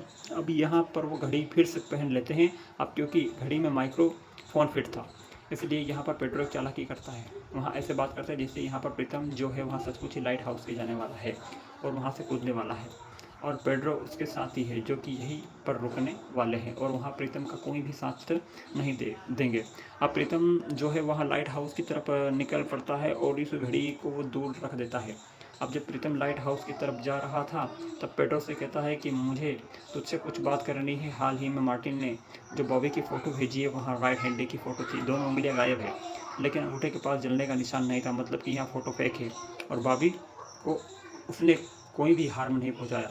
और यहाँ भी हो सकता है कि घर से बॉबी बाहर निकला ही ना हो सकता है बॉबी अपना टास्क कंप्लीट कर रहा हो और घर में ही वो एक ऐसी जगह पर छिपा हो जिसके बारे में किसी को भी ना पता हो। तब यहाँ प्रीतम पर कहता है कि हमें घर को अच्छे से चेक करवाना चाहिए और उसे डाउट जा रहा है कि पानी की टंकी पर, क्योंकि बहुत दिनों से बॉबी जो है वहाँ खाना इकट्ठा कर रहा था, ऑक्सीजन इकट्ठी कर रहा था, ताकि वह एक जैसी जगह पर छिप सके जहाँ उसे कुछ भी ना हो। पेड्रो ने अपना दिमाग चला लिया था तो वही प्रीतम जो है वहाँ लाइट हाउस तक पहुंच चुका था, लेकिन वहाँ पहले से ही मार्टिन उसका इंतज़ार कर रहा था और अब मार्टिन जो है वहाँ पेड्रो को बुरी तरह से पीटने लगता है और उसे लाइट हाउस से नीचे फेंकना चाहता था। यहाँ पर उनके बीच में जमकर लड़ाई होती है। दूसरी तरफ पेड्रो ने मिनिस्टर के घर पर बैठे कांस्टेबल तावड़े के पास कॉल लगाया, उसे कहा कि वो छत पर जाकर पानी की टंकी को चेक करवाए, क्योंकि उसी में यहाँ तुम्हें बॉबी मिलेगा। जब उन्होंने चेक किया तो वहाँ सचमुच ही बॉबी था, उसके पास खाना था, ऑक्सीजन थी, सारी चीज़ें थी। बॉबी के मिलने के बाद पेड्रो भी लाइट हाउस गया। वहाँ उसने देखा कि फाइट चल रही है, लेकिन तभी पेड्रो ने मार्टिन के ऊपर गन तान दी। प्रीतम कहता है कि यह वह बंदा है कि नहीं, यहाँ मार्टिन है ही नहीं। मैंने जब इसे देखा तो मैंने इसे मारना स्टार्ट कर दिया था, लेकिन यहाँ तो कोई अनजान शख्स लग रहा है। यह बात तो पेड्रो को भी मालूम है कि यही मार्टिन है, लेकिन पेड्रो को समझ नहीं आ रहा था कि आखिरकार प्रीतम जो है वहाँ मार्टिन को क्यों छोड़ना चाहता है। जिसके बाद हम देखते हैं कि ब्लैक मिलर लोगों को जो मिनिस्टर की पत्नी श्रद्धा के पास कॉल करता है तो बॉस चेक करता है कि बेटा मिल गया है। इसका मतलब यह है कि सेफ है, अभी भी तुझे 5 करोड़ देने पड़ेंगे वरना हमारी सारी फोटोज़ को वायरल कर देगा। यह सुनकर श्रद्धा पूरी तरह से डर जाती है वहाँ तुरंत ही प्रीतम और पेड्रो के पास कॉल करती है। प्रीतम पेड्रो को बताया जाता है कि उसके पास फ़ोटोस है, लेकिन पेड्रो और प्रीतम के दिमाग में एक आइडिया चल रहा था, क्योंकि रूही नाम की जर्नलिस्ट जो है वहाँ उनकी बहुत ही अच्छी दोस्त है। तो वहाँ पेड्रो यहाँ पर प्रीतम से कहता है कि सर मैं आपके लिए कुछ करना चाहता हूँ, और एक यहाँ पर पेड्रो सर की वीडियो बनाता है जिसमें कि पेड्रो को वो गाना गाता था जो कि दादी गाया करती थी। दरअसल एक माफ़ी वाला सॉन्ग था। यहाँ पर प्रीतम पेड्रो की वीडियो बनाता है और इस वीडियो को प्रीतम ने पेड्रो के मोबाइल से ही स्टेसी को भेज दिया था, जिसके बाद प्रीतम और पेड्रो पहुँचते ही मिनिस्टर के घर पर बहुत सारी भीड़ थी और मिनिस्टर साहब जो है वहाँ मीडिया के सामने सभी को बता रहे थे कि उनका बेटा घर वापस आ गया है। मिनिस्टर साहब ने यहाँ पर प्रीतम और पेड्रो को क्रेडिट नहीं दिया था, लेकिन इन्होंने डीआईजी सर को क्रेडिट दिया और कांस्टेबल तावड़े को क्रेडिट दिया। और तावड़े ने भी यहाँ नहीं बताया कि मुझे पेड्रो सर ने ही बताया था। तावड़े ने यहाँ बताया कि उसका दिमाग चला और इस तरह से उसने केस सॉल्व कर दिया। यहाँ सारी चीज़ें यहाँ पर प्रीतम और पेड्रो को बिल्कुल अच्छी नहीं लगी, जिसके बाद श्रद्धा ने प्रीतम और पेड्रो के पास एक फिर से कॉल किया। उनसे कहा है कि वो ब्लैकमेल मतलब लोगों है जो वहाँ उसे परेशान कर रहा है, वहाँ जल्द ही उन फोटोज़ को लीक कर देगा। तब यहाँ पर प्रीतम पेड्रो कहते हैं कि चलो इस मामले को यहीं पर ख़त्म करते हैं, बस आज रात रुक जाओ, जिस पर सब कुछ ठीक हो जाएगा। अब रूही जो है वहाँ अपने चैनल पर बताती है कि मिनिस्टर की पत्नी चुप रहेगी पर बताती है मिनिस्टर की पत्नी मतलब कि श्रद्धा की कुछ फ़ोटो वायरल हो रही है और वो यहाँ पर उनकी फ़ोटोज़ को सब के सामने रख देती है और बताया जाता है कि श्रद्धा और बीरन सहवाग जो है जो मालदीव गए थे। यहाँ न्यूज़ जब बाहर निकली तो सभी लोग हैरान रह चुके थे। श्रद्धा भी यहाँ न्यूज़ देख रही थी और उसका पति यानी कि मिनिस्टर भी यहाँ न्यूज़ देख रहा था। तभी टीवी पर ही वीरेंद्र सहवाग आता है और यहाँ अकेला कहता है कि मैं किसी श्रद्धा को नहीं जानता हूँ और वहाँ मालदीव गया ही नहीं, चाहो तो मेरा पासपोर्ट चेक कर लो। अब रूही यहाँ पर एक और फ़ोटो को दिखाते हुए कहती है कि अब हमें श्रद्धा के साथ संजय दत्त दिखाई दे रहे हैं। संजय दत्त को भी लाइन पर लिया जाता है। संजय दत्त बताते हैं कि वहाँ मालदीव गए हुए बहुत बार, लेकिन वहाँ ऐसी किसी लड़की के साथ नहीं गए हैं। यहाँ देखने के बाद श्रद्धा को समझ नहीं आ रहा था कि क्या हो रहा है। और अब तीसरी फ़ोटो आती है कि जिस फ़ोटो में श्रद्धा के साथ तीसरा बंदा है, मतलब कि लोगो था और यहाँ फ़ोटो एकदम रियल थी। लेकिन अब दुनिया वालों को ऐसा लग रहा था कि यहाँ सारी फ़ोटो जो है वहाँ फेक तरीके से बनाई गई है और अब अगर लोगों इन सारी फ़ोटोज़ को वायरल कर भी देता है तब भी कोई फ़र्क नहीं पड़ेगा, क्योंकि नेशनल टीवी पर इसे फेक बताया गया है। आगे हम देखते हैं कि पेड्रो जो है वहाँ अपनी पूरी टीम को लेकर अब यहाँ लोगों के घर जाता है और उसे अरेस्ट कर लेता है। और तभी प्रीतम के पास श्रद्धा का कॉल आता है। श्रद्धा थैंक्स यू कहती है और कहती है कि अगर यहाँ सारी चीज़ें क्लियर नहीं होती तो शायद वो खुद को ख़त्म कर लेती। तभी यहाँ पर प्रीतम कहता है कि मुझे एक छोटी सी मदद चाहिए, आप जब भी वैक्यूम क्लीनर खरीदो ना तो मुझसे ही खरीदना, मुझे थोड़ा सा कमीशन मिल जाएगा। जब वो यहाँ से जाने लगे तब पेड्रो के पास उसकी वाइफ स्टेसी का कॉल आता है और यहाँ पेड्रो जो है वो स्टेसी से बात करती है। स्टेसी को इन सारी न्यूज़ के बारे में पता चल गया था और यहाँ पेड्रो ने किस तरह से मेहनत की है, यहाँ खबर भी स्टेसी तक पहुँच चुकी थी। दरअसल में यहाँ सारी खबर स्टेसी को यहाँ प्रीतम ने दी थी और वो माफ़ी वाला वीडियो देखकर तो स्टेसी बहुत ही ज़्यादा इम्प्रेस हो गई थी। स्टेसी बताती है कि तुम यहाँ सॉन्ग बहुत ही गलत गा रहे हो, जिस तरह से हमारी टीचर ने यहाँ सॉन्ग सिखाया था वैसा तुम नहीं गा रहे थे। तब यहाँ सॉन्ग जो है वो स्टेसी गाती है और मालूम चलता है कि स्टेसी और पेड्रो की जो टीचर थी, ना कि म्यूज़िक टीचर, अब वो और नहीं बल्कि मिसेस साहनी थी जो कि प्रीतम की दादी है। और अब यहाँ पर वह बहुत ही अच्छा सॉन्ग गाती है। यहाँ देखकर यहाँ पर प्रीतम खुश हो जाता है क्योंकि वह वही सॉन्ग था जो कि दादी अक्सर सुना करते थे। जिसके बाद हम देखते हैं कि मार्टिन को जो भी अपने पिता के कॉफिन के सामने बैठा हुआ था और वहाँ यहाँ पर श्रद्धा के पास कॉल करता है और वहाँ उनसे कहता है कि वहाँ उसके 5 करोड़ लौटा रहा है और यह बात प्रीतम को ज़रूर बता देना। अब अगले सीन में हम देखते हैं कि प्रीतम जो कि खुशी खुशी अपने घर दादाजी से मिलता है और उसके सामने एक म्यूज़िक प्ले करता है और यहाँ सॉन्ग वही था जो कि अक्सर दादाजी सुना करते हैं, लेकिन इस बार यहाँ सॉन्ग स्टेसी की आवाज़ में था। लेकिन दादाजी को यहाँ सॉन्ग बहुत पसंद आया, इसलिए उन्होंने बहुत ही अच्छी उन्हें बहुत अच्छी लगी। जिसके बाद आगे हम देखते हैं कि पेड्रो जो वहाँ अभी भी साइबर सेल में है। तभी यहाँ पर एक बहुत ही फेमस इन्फ्लुएंसर आती है और वहाँ पेड्रो से कहती है कि एक चोरी हो चुकी है और मुझे तुम्हारी मदद चाहिए। पेड्रो को वहाँ बताती है कि मेरे दरअसल कुछ फॉलोअर्स चोरी हो गए हैं जिन्हें तुम्हें वापस लाना है। यहाँ सुनकर पेड्रो हैरान था। वहाँ तुरंत ही प्रीतम के पास कॉल करता है और कहता है कि तुझे कुछ देर बाद मेरी एक कन्फ्यूज डेड बॉडी मिलेगी। अगर तूने मेरा ट्रांसफ़र क्राइम ब्रांच में नहीं करवाया ना तो मैं ना मर जाऊंगा। वैसे भी मेरी जीने की इच्छा अब धीरे धीरे खत्म होने लगी है। मुझे इन सब चीज़ों से बचा ले वरना मेरा तो यहीं पर खेल खत्म होने वाला है। इसी के साथ यहाँ वेब सीरीज यहीं पर समाप्त हो जाती है। उम्मीद करता हूँ कि दोस्तों आपको वीडियो पसंद आई होगी। वीडियो पसंद आई हो तो वीडियो को लाइक करके चैनल को सब्सक्राइब जरूर कीजिएगा ताकि आपको इसी तरह के लेटेस्ट और फ्रेश कंटेंट मिलते रहे। स्वागत है दोस्तों, आज हम एक्सप्लेन करने वाले हैं सस्पेंस और कॉमेडी से भरपूर वेब सीरीज प्रीतम पेड्रो को। अगर आपको वीडियो का एक्सप्लेनेशन अच्छा लगे तो वीडियो को लाइक और चैनल को सब्सक्राइब जरूर कीजिएगा ताकि आपको ऐसे ही फ्रेश और लेटेस्ट कंटेंट मिलते रहें। तो चलिए बिना किसी देरी के सीरीज की शुरुआत करते हैं। कहानी की शुरुआत होती है रात के अंधेरे से, जहां कुछ बुर्केधारी औरतें एक एटीएम के अंदर आती हैं। उनका मकसद है एटीएम को चुराना। जब वो एटीएम मशीन को उखाड़ नहीं पाती तो अपना शातिर दिमाग लगाती हैं। वो एटीएम को अपनी कार से बांधती हैं और उसे जड़ से उखाड़कर अपने साथ ले जाती हैं। अगले सीन में हम चलते हैं पुलिस स्टेशन। यहाँ हमारी मुलाकात होती है प्रीतम और उसके दादाजी से। प्रीतम के दादाजी का एक पुराना टेप रिकॉर्डर चोरी हो गया है जिसकी कीमत मात्र 500 रुपये है, लेकिन उसमें प्रीतम की दादी की आवाज़ रिकॉर्ड है, इसलिए वो उनके लिए करोड़ों का है। तभी वहां का कांस्टेबल उन्हें भगाता है क्योंकि पुलिस एक 28 लाख रुपए वाले चोरी हुए एटीएम को ढूंढने में परेशान है। प्रीतम कांस्टेबल से बहस करता है कि चोरी 5 रुपए की हो या 5 करोड़ की, आपको हमारा काम करना पड़ेगा। कांस्टेबल को यह बात चुभ जाती है और वो गुस्से में प्रीतम को ही जेल में डाल देता है। थोड़ी देर बाद एंट्री होती है इंस्पेक्टर पेड्रो की। पेड्रो रात भर से एटीएम चोरी की इन्वेस्टिगेशन कर रहा है, लेकिन उसे कुछ समझ नहीं आ रहा। तभी जेल के अंदर से प्रीतम कहता है, मुझे 15 मिनट दो, मैं चोर ढूंढ निकालूंगा। पेड्रो गुस्से में उसे बाहर निकालता है और चैलेंज करता है। अब देखिए प्रीतम का दिमाग। वो पुलिस वालों को बताता है चोरी रात 3 बजे हुई। उसने सिग्नल टावर हैक किया और 20 नंबर्स निकाले। उनमें से 4 लोग आपस में बात कर रहे थे। सोशल मीडिया चेक करने पर पता चला कि वो कोई औरतें नहीं बल्कि 4 आदमी थे। उनमें से एक की आज शादी है और पैसों की कमी के कारण उन्होंने एटीएम चुराया। प्रीतम उन्हें एग्जैक्ट लोकेशन देता है। पुलिस वहां पहुंचती है तो देखती है कि 4 आदमी बारात में नाच रहे हैं। पुलिस उन्हें तुरंत गिरफ्तार कर लेती है। पेड्रो हैरान रह जाता है कि जो काम उसकी पूरी साइबर टीम नहीं कर पाई वो इस लड़के ने 15 मिनट में कैसे कर दिया। तभी पेड्रो को डीजीपी का कॉल आता है। मिनिस्टर की पत्नी का फोन चोरी हो गया है। पेड्रो तुरंत मिनिस्टर के घर पहुंचता है। वहां मिनिस्टर का बेटा विनी मिलता है जिसके हाथ पर पटाखों से जलने का निशान है। पेड्रो अपनी होशियारी दिखाता है और बताता है कि फोन चोरी नहीं हुआ बल्कि घर में ही है।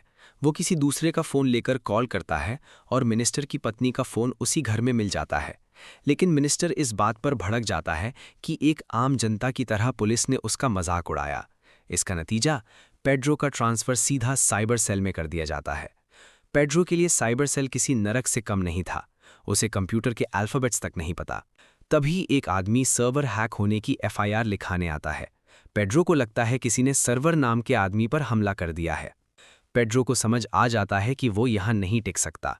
वो डीआईजी के पास जाता है, लेकिन डीआईजी शर्त रखते हैं कि अगर वापस क्राइम ब्रांच में आना है तो 2-3 स्ट्रॉन्ग साइबर केस सॉल्व करने होंगे। अब पेड्रो को याद आता है सिर्फ एक नाम, प्रीतम। पेड्रो मदद मांगने प्रीतम के पास पहुंचता है, जो अब हैकिंग छोड़कर वैक्यूम क्लीनर बेच रहा है। प्रीतम मदद करने से मना कर देता है। तब पेड्रो चाल चलता है कि अगर मदद नहीं की तो तेरे दादाजी का टेप रिकॉर्डर कभी नहीं मिलेगा। मजबूरन प्रीतम को पेड्रो की बात माननी पड़ती है। तभी जर्नलिस्ट रूही का पेड्रो के पास कॉल आता है। वो बताती हैं कि किसी का मेल आया है कि वो रात 11:59 पर अपनी पत्नी और उसके बॉयफ्रेंड का खून करके खुद सुसाइड कर लेगा। सुसाइड का नाम सुनते ही प्रीतम को अपने पास्ट के कुछ फ्लैशबैक आते हैं। जांच में पता चलता है कि ये आदमी कोई और नहीं बल्कि एक पुलिस वाला कार्लोस है। वो लोग आईपी एड्रेस ट्रैक करके कार्लोस की लोकेशन एक होटल पता करते हैं। जब वो लोग होटल पहुंचते हैं तो देखते हैं कि कार्लोस अपनी पत्नी स्टेसी पर गन ताने खड़ा है। लेकिन यहाँ एक बड़ा ट्विस्ट आता है। दरअसल स्टेसी और कार्लोस अपने बेटे लियो का जन्मदिन मनाने वाले थे, लेकिन लियो की मौत 1 साल पहले ही हो चुकी है। स्टेसी इस मौत का जिम्मेदार कार्लोस को मानती है। दोनों में भयंकर झगड़ा होता है और स्टेसी वहां से चली जाती है। पेड्रो प्रीतम को वादा किया हुआ टेप रिकॉर्डर देता है, लेकिन जब प्रीतम उसे खोलता है तो उसके अंदर से वो टेप गायब होती है जिसमें उसकी दादी की आवाज़ थी। प्रीतम भड़क जाता है। तभी टीवी पर एक ब्रेकिंग न्यूज़ आती है, स्पोर्ट्स मिनिस्टर का बेटा विनी किडनैप हो गया है। इतनी भारी सिक्योरिटी के बावजूद उसे कैसे उठाया गया? किडनैपर ने 5 करोड़ की फिरौती मांगी है। साइबर सेल को केस मिलता है। पेड्रो अब पूरी तरह से प्रीतम पर भरोसा करता है। केस सॉल्व करने के लिए वो लोग बॉबी नाम के एक हैकर बंदे के पास पहुंचते हैं, लेकिन जब वो बॉबी के पास जाते हैं तो उनके पैरों तले जमीन खिसक जाती है। बॉबी आज ही मर चुका है। बॉबी को किसने मारा? विनी को किसने किडनैप किया? और प्रीतम की दादी की टेप कहाँ है? ये सब जानेंगे हम इसके अगले पार्ट में। दोस्तों, कहानी यहाँ एक बहुत बड़े क्लिफ हैंगर पर खत्म होती है। अगर आपको ये एक्सप्लेनेशन मज़ेदार लगा हो तो वीडियो को एक लाइक ज़रूर करें और चैनल को सब्सक्राइब करके बेल आइकॉन दबा लें। मिलते हैं आपसे नेक्स्ट वीडियो में।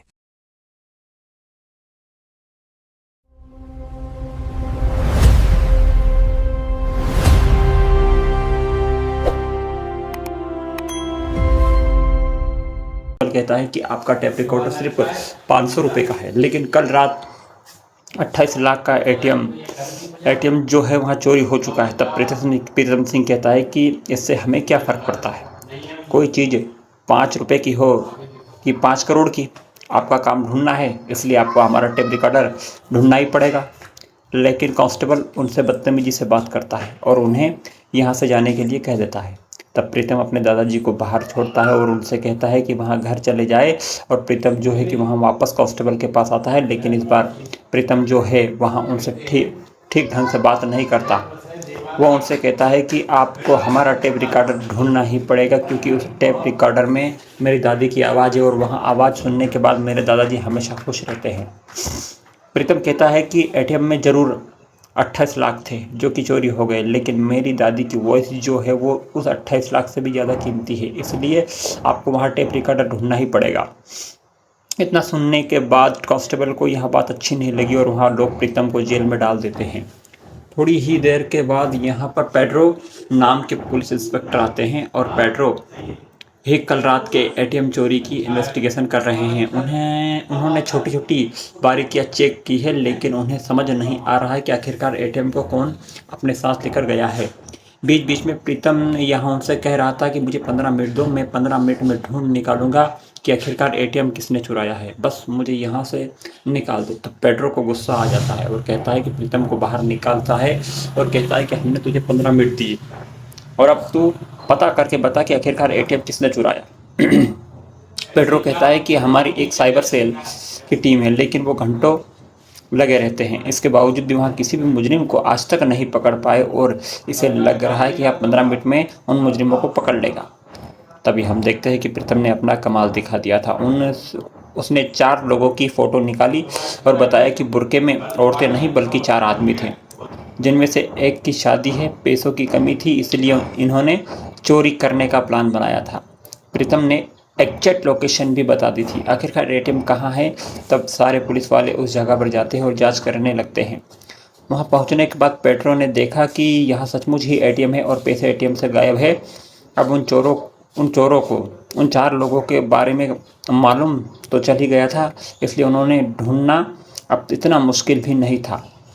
जब वहाँ उनके घर पहुँचते तो पता चला कि उन्हीं में से एक आदमी की आज शादी है और तीनों ही यहाँ पर बाराती बनकर नाच रहे थे। यह सारी चीज़ें पेड्रो ने देख ली थी और अब पेड्रो जो वहाँ उन लोगों के बीच पड़ जाता है, उन्होंने पकड़ने के लिए उन 4 लोगों को पकड़ लिया जाता है और अब पेड्रो जो है वहाँ वापस अपने पुलिस स्टेशन जाता है, वहाँ जहाँ वो प्रीतम सिंह से कहता है कि आखिरकार तूने यहाँ सब कुछ किया कैसे। प्रीतम कहता है कि घर पर दादाजी अकेले होंगे, इसलिए मुझे घर जाना पड़ेगा। तब पेड्रो कहता है कि चल मैं तुझे छोड़ता हूँ। दरअसल में पेड्रो को यह जानना है कि आखिरकार प्रीतम ने 15 मिनट में उस सारे चोर की इन्फॉर्मेशन कैसे निकाल ली। तब प्रीतम बताता है कि यहाँ चोरी लगभग 2 से 3 बजे तक 3 बजे रात को हुई थी। उसने एक्स सिग्नल टावर को हैक किया, जिनमें 20 लोगों के नाम सामने आए थे जो कि कॉल पर बात कर रहे थे, लेकिन 4 लोग ऐसे भी थे जो कि आपस में ही बातें कर रहे थे। और एटीएम को चुराना मतलब कि एक बड़ा काम, जो कि कोई एक या दो इंसान मिलकर नहीं कर सकता। यह काम जरूर 4 लोग ही कर सकते हैं। इसलिए मुझे इन पर डाउट हुआ कि जब इनके नंबर मिले तब मैंने इन्हें सोशल मीडिया पर सर्च किया। सोशल मीडिया पर जाने के बाद मालूम चला कि इन्हीं में से एक की शादी है और इन्हें पैसों की भी ज़रूरत है। तब मेरा डाउट बिल्कुल क्लियर हो गया और मुझे पता चल गया कि इन्हीं 4 लोगों ने चोरी की है। प्रीतम कहता है कि मैंने कोई एक्स्ट्रा दिमाग नहीं लगाया बल्कि थोड़े से कॉमन सेंस का यूज़ किया और आज यहाँ सारे चोर तुम्हारे सामने हैं। थोड़ी देर के बाद ही पेट्रो के पास डीजीपी सर का कॉल आता है और डीजीपी सर पेट्रो को बताते हैं कि तुम्हें तुरंत ही मिनिस्टर के घर जाना पड़ेगा क्योंकि वहाँ मिनिस्टर की पत्नी का मोबाइल फ़ोन जो है वहाँ चोरी हो चुका है। तब पेट्रो तुरंत ही मिनिस्टर के घर पहुँचता है और वहाँ जाकर पीए से पूछताछ करने लगता है। पेट्रो वहाँ जाते ही पीए को बता देता है कि देख लो, यह मोबाइल फ़ोन है जो वहाँ चोरी नहीं हुआ है बल्कि यह मोबाइल फ़ोन है जो वहाँ घर में ही कहीं कोने में। थोड़ी देर के बाद ही यहाँ पर मिनिस्टर का बेटा विनी आ जाता है। विनी से यहाँ पर पेट्रो थोड़ी बात करता है। विनी के हाथ के अंगूठे के पास ही जलने का निशान था। जब उससे पूछा जाता है कि आखिरकार यह कैसे हुआ तो विनी बताता है कि यह फायर क्रैकर्स की वजह से हुआ है। और जब मोबाइल फ़ोन की बात करता है तो विनी कहता है, विनी यहाँ से भाग निकलता है। तो यहाँ पर पेट्रो कहता है कि मोबाइल फ़ोन इसी विनी के पास है, अगर मुझे 5 मिनट दे दिए जाए तो विनी के साथ तो मैं यहाँ पता लगा कर सकता हूँ कि अब यहाँ बात पीए को जब मालूम चली तो पीए तुरंत ही मिनिस्टर के पास गया और उन्हें यह सारी बात बताई कि पेट्रो जो है वह विनी को इंटेरोगेट करना चाहता है। यह सुनने के बाद मिनिस्टर को गुस्सा आ जाता है और वहाँ पेट्रो को खूब चिल्लाने लगते हैं कि आज तुम मेरे बच्चे से पूछताछ करोगे, कल मेरी बीवी से करोगे। अगर तुम्हें काम करना नहीं आता तो तुम मुझे बता दो, मैं तुम्हारा किसी अच्छी जगह पर ट्रांसफ़र करा दूँगा। तब पेट्रो को समझ आ गया कि दीवार पर सर मारने से कुछ नहीं होगा। वहाँ एक मोबाइल शॉप पर जाता है और वहाँ मिनिस्टर की पत्नी का जो मोबाइल फ़ोन है ना, उसी कलर का मोबाइल लेकर आ जाता है। अब उसे एक चोर की भी ज़रूरत थी। कल रात एटीएम चोरों ने जो चोरी की थी उन्हीं में से एक चोर को यहाँ पर पेट्रो जो है वहाँ हायर कर लेता है और कहता है कि तुझे मिनिस्टर के सामने बस यह बताना है कि मैंने मोबाइल की चोरी की है। अगर तूने इतना बोल दिया तो मैं जेल में तेरा स्पेशल ट्रीटमेंट करवाऊंगा। चोर भी मान जाता है और अब पेड्रो जो है वहाँ मिनिस्टर के घर पहुँच चुका था। उसने बताया कि यहाँ वही चोर है जिसने तुम्हारी पत्नी का मोबाइल चुराया। लेकिन तभी मिनिस्टर पेड्रो को मोबाइल देते हुए कहता है कि उसकी पत्नी का मोबाइल जो है वहाँ मिल चुका है, जो कि ये यहीं पर मौजूद था, वहाँ घर में ही किसी कोने में था। और अब मिनिस्टर वहाँ पेट्रो पर चिल्लाता है कि आखिरकार तुम एक मिनिस्टर को बेवकूफ़ बना रहे थे तो फिर एक आम जनता को तुम क्या बेवकूफ़ बनाते हो भाई। मिनिस्टर ने यहाँ पर पेड्रो को बहुत सुनाया था और अब मिनिस्टर पेड्रो से कहते हैं कि तुम्हारी पुलिस स्टेशन में मिनिस्ट्री से एक कॉल आएगा, उसे जरूर उठा लेना। इतना सुनने के बाद पेड्रो अपने घर चला जाता है। पेड्रो को एक बात तो समझ में आ चुकी थी कि यहाँ या तो उसे सस्पेंड मिलेगा या फिर उसे एक ऐसी जगह ट्रांसफ़र मिलेगा जहाँ उसने सोचा भी नहीं था। और तभी कांस्टेबल जयंत का कॉल आ जाता है और पेड्रो को बताते हैं कि उसका ट्रांसफ़र हो चुका है। वहाँ भी किसी इलाके के नहीं बल्कि हमारे शहर में साइबर सेल के ऑफिस में। तो जो इंसान क्राइम ब्रांच के लिए बना है उसे साइबर सेल का हेड बना दिया जाता है। लेकिन सच कहूँ तो पेड्रो को साइबर क्राइम के बारे में बिल्कुल भी नॉलेज नहीं है, क्योंकि पेड्रो पर लिखे अल्फ़ाबेट भी उसे ढूंढने पड़ते हैं और उसे समझ आ गया है कि यह काम उसके बस का तो नहीं है। थोड़ी देर के बाद ही यहाँ एक बंदा आता है जो कि एफआईआर दर्ज कराना चाहता है। वहाँ बताता है कि किसी ने मेरे सर्वर पर अटैक किया है और अटैक का नाम सुनते ही पेड्रो को ऐसा लगता है कि किसी आदमी के इस बंदे के ऊपर अटैक किया है। इसी वजह से वहाँ उल्टे सीधे बातें करने लगता है और उस बंदे का दिमाग ख़राब हो जाता है कि इस बंदे को बिल्कुल भी नॉलेज नहीं है। लेकिन तभी पेड्रो के साथी ऑफिसर्स इस मामले को संभाल लेते हैं, क्योंकि वहाँ इस ऑफिस में सालों से काम कर रहे होते हैं। लेकिन पेड्रो को समझ में आ गया कि वहाँ ज़्यादा दिन तक तो इस ऑफिस में रह नहीं सकता। इसी वजह से वहाँ डीआईजी सर के पास जाता है और वहाँ उनसे कहता है कि साइबर सेल उसे रास नहीं आ रहा है, उसे वापस क्राइम ब्रांच में डालो।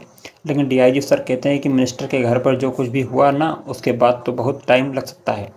तुम्हारा वापस क्राइम ब्रांच में आने में अब तुम्हारे पास सिर्फ एक ही ऑप्शन है, और वो ऑप्शन यह है कि साइबर सेल में रहकर ही तुम्हें 2-3 कुछ स्ट्रॉन्ग केस को सॉल्व करना पड़ेगा, जिसके बाद ही तुम्हारा ट्रांसफ़र जो कि वो क्राइम ब्रांच में होगा। यहाँ बात सुनने के बाद यहाँ पर पेट्रो कहता है कि हम तो मेरे लिए दाएं हाथ का काम है, और वहाँ तुरंत ही प्रीतम के पास जाता है और वो उनसे कहता है कि मुझे तेरी मदद चाहिए। पेड्रो ने प्रीतम से कहा था कि साइबर सेल के ऑफिस में तुझे तेरी मदद चाहिए, लेकिन प्रीतम कहता है कि मैं एक इंजीनियर था, लेकिन मैं अब वैक्यूम क्लीनर बेचने का एक साधारण सा इंसान हूँ। यहाँ हैकिंग वैकिंग छोड़ चुका हूँ, इसलिए आपकी मदद नहीं कर सकता। तब पेड्रो कहता है कि अगर तू मेरी मदद नहीं करेगा तो दादाजी का टेप रिकॉर्डर भी नहीं मिलने वाला है। यहाँ प्रीतम को ना चाहते हुए भी उसकी बात माननी पड़ती है, जिसके बाद में हम देखते हैं कि पेड्रो जो है वहाँ अपने घर पहुँचता है, जहाँ पर स्टेसी जो है वहाँ बर्थडे मनाने का प्लान कर रही थी। वो यहाँ सजावट कर रही थी कि तभी पेड्रो के पास एक कॉल आता है जो एक जर्नलिस्ट का था, जिसका नाम रूही है। और रूही पर वहाँ पेड्रो को बताती है कि हाल ही में मेरे पास एक मेल आया है। जिस बंदे का मेल आया है वहाँ कह रहा है कि मुझे मेरी पत्नी और उसके बॉयफ्रेंड के बारे में पता चल गया है। आज रात को 11:59 पर उसे मारने वाला हूँ और एक लेटर को रिसेप्शन के पास रखूँगा। उसे पढ़कर लोगों को बताना कि मैं गलत नहीं था। यहाँ सुनने के बाद पेड्रो को समझ आता है कि यहाँ वहाँ बड़ा केस है, वहाँ पहला बड़ा केस है जिसे उसे सॉल्व करना है। तब पेड्रो तुरंत ही प्रीतम के पास कॉल कर देता है, उसे यहाँ सारा केस बताता है और कहता है कि 3 लोगों की जान जा सकती है, एक इंसान 2 लोगों को मारेगा और बाद में खुद सुसाइड कर लेगा। सुसाइड का नाम सुनते प्रीतम को अपने फ्लैशबैक के कुछ दिन याद आने लगते हैं, जिससे बाद में कार्लोस नाम के बंदे को दिखाया जाता है जो एक पुलिस वाला है। वहाँ अपने बेटे से मिलता है और कहता है कि अपना ख्याल रखना। कार्लोस वही व्यक्ति है जो कि आज रात अपनी पत्नी और उसके बॉयफ्रेंड को मारने वाला है। जिसके बाद पेड्रो ने यहाँ कहकर प्रीतम की मदद ली, उसे ऑफिस लेकर आया और प्रीतम को यहाँ सारी बात बताई गई है। अब यहाँ पर रूही से वो मेल मंगाया जिसका IP एड्रेस चेक किया गया। साथ ही रूह को कार्लोस के पास एक मेल भी भेजने को कहा गया। अगर वहाँ मेल यहाँ पर कार्लोस देख लेता है तो हमें कार्लोस की लोकेशन का पता चल जाएगी। तो फाइनल कार्लोस ने यहाँ पर रूही का वो मैसेज देख लिया था। अब यहाँ पर प्रीतम के पेड्रो को कार्लोस की लोकेशन मिल चुकी थी। तब प्रीतम और पेड्रो जो है वहाँ तुरंत ही उस होटल के लिए निकल पड़ते, जहाँ पर कि कार्लोस जो वहाँ जाने वाला है। तो कार्लोस रिसेप्शन से अपनी पत्नी का रूम नंबर पूछता है और वो उसे यहाँ भी बताता है कि वो एक पुलिस वाला है। जिसके बाद कार्लोस अपनी पत्नी के रूम में जाने लगता है, तभी पीछे से यहाँ पर प्रीतम और पेड्रो आ जाते हैं। उन्हें पता चल गया है कि कार्लोस जो है वहाँ किस रूम में जा रहा है। तब वहाँ लोग कार्लोस का पीछा करते और फाइनली प्रीतम और पेड्रो को कार्लोस मिल चुका था। वो उसे रोकने की कोशिश करते हैं, लेकिन कार्लोस ने गन तान दी थी और इन्हें मार भी सकता है। तभी पेड्रो यहाँ अपना कमाल दिखाता है। वो यहाँ कार्लोस से बात करता है कि तू अपने बेटे को क्या जवाब देगा कि तूने अपनी पत्नी को मार दिया। जो तुझे हीरो मानना है वहाँ तुझे बुलंद समझने लगेगा। हम आदमी है और हमारे साथ ऐसा अक्सर होता आया है और हम पुलिस वाले भी है, इसलिए पुलिस वालों की तरह सोचकर कार्लोस जो है वहाँ अंदर आ जाता है, जहाँ उसकी वाइफ जो है वह किसी दूसरे मर्द के साथ थी। तब कार्लोस यहाँ अपनी पत्नी से कहता है कि अब तू इसी के साथ रहे और अब मेरा बेटा जो है वह मेरे साथ रहेगा। इतना बोलने के बाद कार्लोस वहाँ से चला जाता है और यहाँ सारा सीन देखने के बाद यहाँ प्रीतम को बहुत ही अच्छा लगा। वो पेड्रो सर से कहता है कि सर आपने तो कमाल कर दिया, मैं तो आपका फ़ैन हो गया। जिस तरह से आपने कार्लोस को समझाया ना वो बहुत ही अच्छा था। जिसके बाद जब पेड्रो अपने घर पर पहुंचा तो वहां उसकी पत्नी स्टेसी जो है वहां बहुत गुस्से में थी, और क्योंकि वहां आज वह अपने बेटे को लियो का जन्मदिन मनाने वाले थे, लेकिन पेड्रो काफ़ी लेट आया है। उसके बीच में झगड़ा होने लगा था। तब पेड्रो बताता है कि हमारा कोई बेटा नहीं है, हमारा बेटा लियो है जो यहाँ सब कुछ साल पहले मारा जा चुका है, और यहाँ स्टेसी इसका जिम्मेदार जो है वह पेड्रो को ही मान रही थी। उनके बीच में जमकर झगड़ा होता है और झगड़ा इतना बढ़ जाता है कि यहाँ स्टेसी है जो वहाँ घर छोड़कर जाने लगती है। स्टेसी अब घर छोड़कर जा चुकी थी। पेड्रो से बार बार कॉल लगाने की कोशिश करता है, लेकिन स्टेसी जो है वहाँ उसको कॉल ही नहीं उठा रही थी।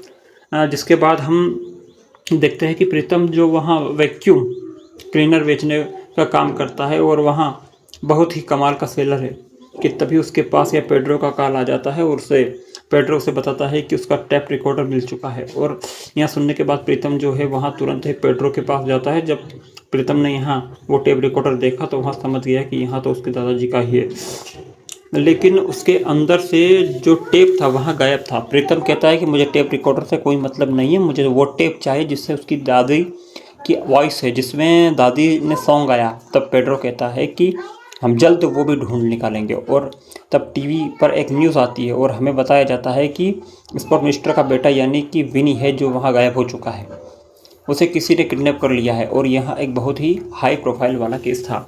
स्पोर्ट मिनिस्टर यहाँ काफ़ी दुखी है क्योंकि उनका बेटा अचानक से ही गायब हो गया था, जबकि इतनी सिक्योरिटी होने के बावजूद भी उनका बेटा कैसे गायब हो सकता है। भला तभी किडनैपर का कॉल जो वहाँ मिनिस्टर के पास आता है, वो कहता है कि मुझे 5 करोड़ चाहिए, अगर 5 करोड़ नहीं मिले तो उनके बेटे की लाश मैं तुम्हारे पास भेजूंगा। तब यहाँ से साइबर सेल के सारे ऑफर्स को बुलाया जाता है और मिनिस्टर देखता है कि यहाँ पर पेड्रो है जो कि साइबर सेल का हेड है, और उन्हें पेड्रो पर बिल्कुल भी भरोसा नहीं है कि यहाँ केस सॉल्व कर सकता है। कहता है कि मुझे एक मौका चाहिए। वहाँ बॉबी नाम के एक बंदे के बारे में पता करते हैं और तुरंत ही उस बॉबी के पास पहुंच जाते हैं। लेकिन जब बॉबी के पास पहुंचे ना तो मालूम चला कि बॉबी तो आज मर चुका है। यहाँ केस जो सॉल्व कर सकता है, लेकिन पेड्रो कहता है कि मुझे एक मौका चाहिए। वहाँ बॉबी नाम के एक बंदे के बारे में पता करते हैं और तुरंत ही उस बॉबी के पास पहुंच जाते हैं। लेकिन जब बॉबी के पास पहुँचे ना तो मालूम चला कि बॉबी तो आज मर चुका है। यहाँ हमें मालूम चलता है कि बॉबी दरअसल में कोई लड़का नहीं बल्कि 102 साल की बूढ़ी औरत थी। यह बात जब मिनिस्टर को मालूम चली तो वहाँ पेड्रो के ऊपर खूब गुस्सा करते हैं। वह कहते हैं कि मुझे पता था यहाँ बंदा जो है वहाँ काम के बिल्कुल लायक है ही नहीं। यह सारी बातें सुनने के बाद पेड्रो को गुस्सा आ जाता है। वहाँ कहता है कि जो इंसान क्राइम ब्रांच में अपना काम कर रहा था, आपने उसे साइबर सेल में डाल दिया। साइबर सेल में मुझे कीबोर्ड समझ ही नहीं आते हैं और अल्फ़ाबेट आखिरकार ए से शुरू होना था, वो क से शुरू होता है। मुझे मेरे तरीके से काम करने ही नहीं दिया जाता है। जब शुरुआत में मेरे पास केस आया था तो तुम्हारे मोबाइल चोरी का, तब मैंने कह दिया था कि मोबाइल फ़ोन जो है वहाँ घर में ही कहीं कोने में है, लेकिन आपको तो मेरी बात माननी ही नहीं थी। जब आपको सब कुछ कंट्रोल करना ही था तो फिर मैं किस लिए हूँ? अगर आप मेरा काम मुझे ठीक ढंग से करने दे तो मैं आपके बेटे बॉबी को किसी भी हालत में ला कर रहूँगा। मेरे पास साइबर सेल का एक ऐसा जीनियस बंदा है जो कि उसे ढूंढ निकालेगा। इतना बोलने के बाद पेड्रो जो है वहाँ गुस्से में बाहर चला जाता है। तभी मिनिस्टर का एक पीए साठे है जो वहाँ वापस से पेड्रो के पास जाता है और उनसे कहता है कि मिनिस्टर सर आपसे माफ़ी मांग रहे हैं और उन्हें आपको अंदर आने के लिए कहा है और उसी जीनियस को भी बुलाने को कहा है। तब पेड्रो प्रीतम को अपने साथ लेकर जाता है। उससे वो यहाँ सारा केस समझा और अब मिनिस्टर के सामने दोनों बताते हैं कि जैसे ही किडनैप का कॉल आएगा हम 15 मिनट में उसके बारे में पता कर लेंगे कि आखिर वहाँ कहाँ मौजूद है। थोड़ी देर के बाद उस किडनैपर का कॉल आ जाता है। वहाँ कहता है कि मुझे 5 करोड़ चाहिए, लेकिन यहाँ पे जो है वहाँ उसे बात में लगाता है ताकि प्रीतम को थोड़ा टाइम मिल जाए और वहाँ उसकी लोकेशन ढूंढ निकाले। लेकिन यहाँ प्रीतम कहता है कि आजकल किसी भी इंसान से 10 मिनट बात करो या 10 सेकेंड तो हमें उनके बारे में पता चल ही जाता है। तो यहाँ प्रीतम ने भी उस किडनैप को ढूंढ निकाला था। वहाँ कहता है कि देखो हम स्वागत है दोस्तों, आज हम एक्सप्लेन करने वाले हैं सस्पेंस और कॉमेडी से भरपूर वेब सीरीज प्रीतम पेड्रो को। अगर आपको वीडियो का एक्सप्लेनेशन अच्छा लगे तो वीडियो को लाइक और चैनल को सब्सक्राइब जरूर कीजिएगा ताकि आपको ऐसे ही फ्रेश और लेटेस्ट कंटेंट मिलते रहें। तो चलिए बिना किसी देरी के सीरीज की शुरुआत करते हैं। कहानी की शुरुआत होती है रात के अंधेरे से, जहां कुछ बुर्केधारी औरतें एक एटीएम के अंदर आती हैं। उनका मकसद है एटीएम को चुराना। जब वो एटीएम मशीन को उखाड़ नहीं पाती तो अपना शातिर दिमाग लगाती हैं। वो एटीएम को अपनी कार से बांधती हैं और उसे जड़ से उखाड़कर अपने साथ ले जाती हैं। अगले सीन में हम चलते हैं पुलिस स्टेशन। यहाँ हमारी मुलाकात होती है प्रीतम और उसके दादाजी से। प्रीतम के दादाजी का एक पुराना टेप रिकॉर्डर चोरी हो गया है जिसकी कीमत मात्र 500 रुपये है, लेकिन उसमें प्रीतम की दादी की आवाज़ रिकॉर्ड है, इसलिए वो उनके लिए करोड़ों का है। तभी वहाँ का कांस्टेबल उन्हें भगाता है क्योंकि पुलिस एक 28 लाख रुपए वाले चोरी हुए एटीएम को ढूंढने में परेशान है। प्रीतम कांस्टेबल से बहस करता है कि चोरी 5 रुपए की हो या 5 करोड़ की, आपको हमारा काम करना पड़ेगा। कांस्टेबल को ये बात चुभ जाती है और वो गुस्से में प्रीतम को ही जेल में डाल देता है। थोड़ी देर बाद एंट्री होती है इंस्पेक्टर पेड्रो की। पेड्रो रात भर से एटीएम चोरी की इन्वेस्टिगेशन कर रहा है, लेकिन उसे कुछ समझ नहीं आ रहा। तभी जेल के अंदर से प्रीतम कहता है, मुझे 15 मिनट दो, मैं चोर ढूंढ निकालूंगा। पेड्रो गुस्से में उसे बाहर निकालता है और चैलेंज करता है। अब देखिए प्रीतम का दिमाग। वो पुलिस वालों को बताता है, चोरी रात 3 बजे हुई। उसने सिग्नल टावर हैक किया और 20 नंबर्स निकाले। उनमें से 4 लोग आपस में बात कर रहे थे। सोशल मीडिया चेक करने पर पता चला कि वो कोई औरतें नहीं बल्कि 4 आदमी थे। उनमें से एक की आज शादी है और पैसों की कमी के कारण उन्होंने एटीएम चुराया। प्रीतम उन्हें एग्जैक्ट लोकेशन देता है। पुलिस वहां पहुंचती है तो देखती है कि 4 आदमी बारात में नाच रहे हैं। पुलिस उन्हें तुरंत गिरफ्तार कर लेती है। पेड्रो हैरान रह जाता है कि जो काम उसकी पूरी साइबर टीम नहीं कर पाई, वो इस लड़के ने 15 मिनट में कैसे कर दिया। तभी पेड्रो को डीजीपी का कॉल आता है। मिनिस्टर की पत्नी का फोन चोरी हो गया है। पेड्रो तुरंत मिनिस्टर